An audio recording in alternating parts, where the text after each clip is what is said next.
guys know this is sometimes tough, right? It's sometimes tough when you're driving in the car. And let's be honest, it's sometimes tough with your spouse. Not mine. It's tough for Karen. It's easy for me.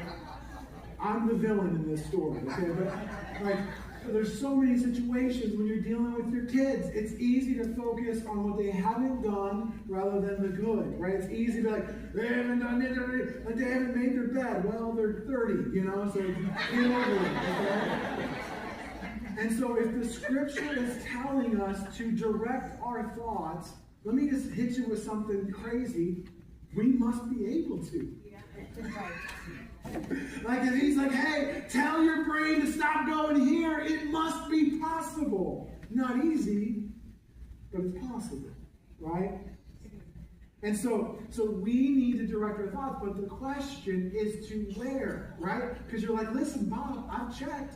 There's dummies everywhere. Like, no matter where I direct my thoughts, they find the dummies, right? And so how do we direct our thoughts in such a way that our perspective is what we need it to be? And so that's what we're going to look at for the whole rest of our time. And we're going to look at two different Psalms because it's going to be interesting. And so I told you that the Psalms are not necessarily commands. They're just records of what people have done. And so one of the Psalms, Psalm 10, we're going to see someone that did not do a good job of directing their thoughts. And we're going to see the effect of that. And then in Psalm 11, we're going to see another person in similar circumstances who directed their thoughts, and we're going to see all the difference. And so just so that we know, the events behind Psalm 10 and 11, I want you to understand what happened that kind of went with the writing of these Psalms. So in Psalm chapter 10, what's going on is the Jewish Babylonian captivity. We'll talk more about what that means in a moment. But it was about 600 years before Jesus was born. The Jews were overtaken by a conquering army, and a bunch of them were taken off as slaves into captivity.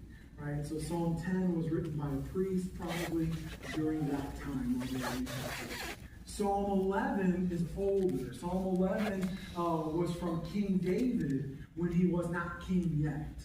When he was waiting to become king, and King Saul was trying to kill him, so he had to go into exile. And most people think he lived for at least a decade in exile, running from King Saul, running for his life, not knowing every day if he would live or die. Okay? And so you've got Psalm 10, which is Babylonian captivity, Psalm 11, which is David hiding in exile. And so back to Psalm 10, the Babylonian captivity, what happened?